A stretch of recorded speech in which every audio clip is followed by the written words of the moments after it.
Subscribe to my channel Tales That Burn and press the bell icon for new stories. The Alien Empress laughed at humanity until 200 supercarriers blocked out the stars. The Gyran Empire stretched across 1,000 systems. Its fleets numbered in the millions, its palace worlds glittered with wealth, and its armies marched in endless legions. At its head sat Empress HFY, a ruler as ruthless as she was proud. When word reached her of a new species crawling out of a backwater spiral arm, she laughed. Humans, she scoffed before her court. Hairless animals who throw metal at one another. They will kneel, or they will burn. The nobles echoed her laughter. The galaxy had seen it all before, species clawing out of the dirt, daring to think themselves powerful. The Gyran always crushed them. What the Empress did not know was that humanity had been watching the stars for centuries. And humanity had been preparing. The first insult. It began with Gyran raiders. They descended on a Terran colony near Proxima, tearing apart orbital defenses and dragging survivors into chains. To the Empress, it was routine. To humanity, it was war. Within months, Earth's nations unified under a single banner, the Terran Defense Accord. Politicians bickered less, scientists worked harder, and soldiers volunteered in droves. Humanity's best engineers were given limitless resources. The galaxy scoffed. The Empress sneered. Let them build, she said. They are ants throwing dirt at a storm. The silent years. For 10 years, the galaxy heard little from Earth. Scouts who ventured close rarely returned. Probes vanished in silent bursts of plasma. Some whispered that humanity had been crushed already. Others believed Earth had given up. The Empress lost interest. Her empire expanded elsewhere. But in the shadows of the Sol system, shipyards the size of continents blazed with fire. Planets were stripped for ore, moons mined to their core, asteroids hollowed into foundries. Billions worked in unison, united by one goal, survival. And at the heart of it all, a project whispered only in secure channels, the Dawn Armada. The Emperor summons. It was on the anniversary of her conquest of the Drakti that the Empress received a message. A human envoy stood on her palace balcony, small against her towering throne. The chamber erupted in laughter. You dare stand before me, the Emperor said, voice dripping venom. Your kind are vermin. Speak your last words. The envoy did not flinch. His suit was plain, his voice steady. On behalf of Earth, I bring this message. Humanity kneels to no throne. Not yours. Not anyone's. Gasps echoed through the court. The Empress leaned forward, mandibles twitching in amusement. You bring defiance, she said.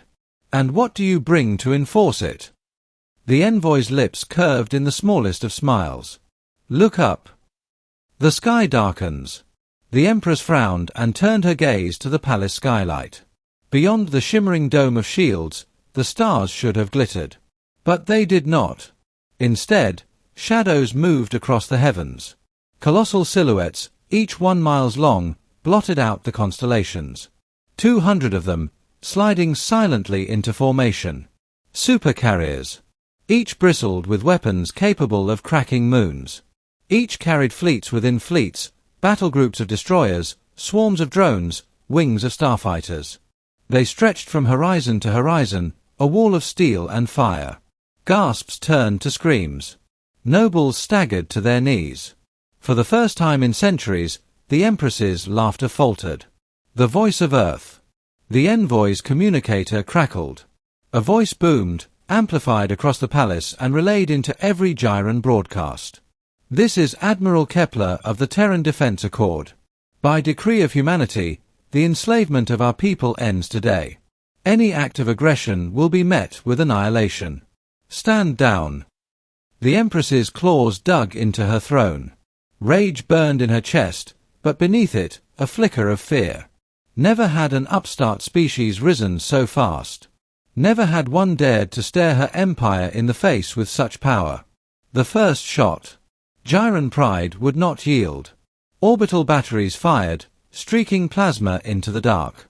One of the supercarriers shuddered as blasts struck its shields. For a heartbeat, The court dared to hope. Then the humans fired back. Beams of white light speared downward, silencing entire fortresses in a single breath.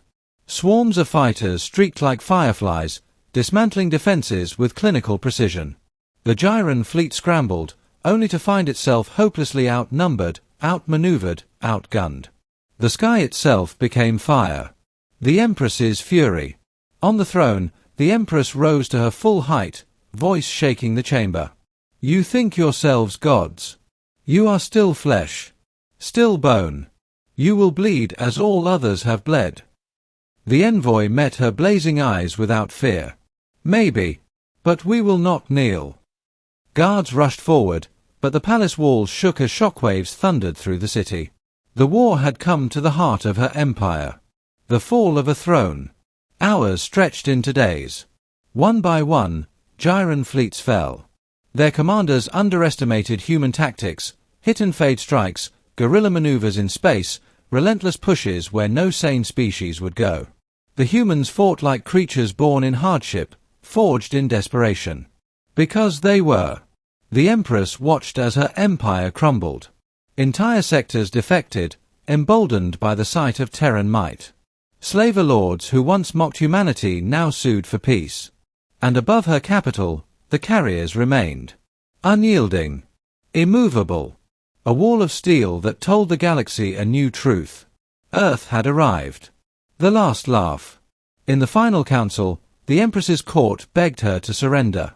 To bargain, to bow, to survive.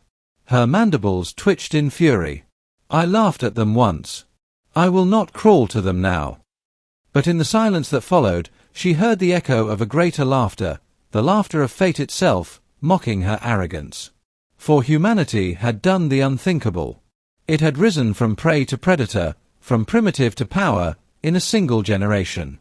And as the Empress gazed into the endless night, where 200 human supercarriers blotted out the stars, she knew this truth. Her laughter had built her throne.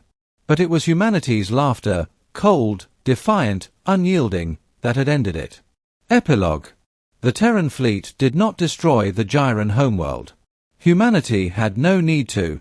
Instead, they dismantled the chains of slavery, toppled the Empire's fleets, and broadcast their victory across the stars.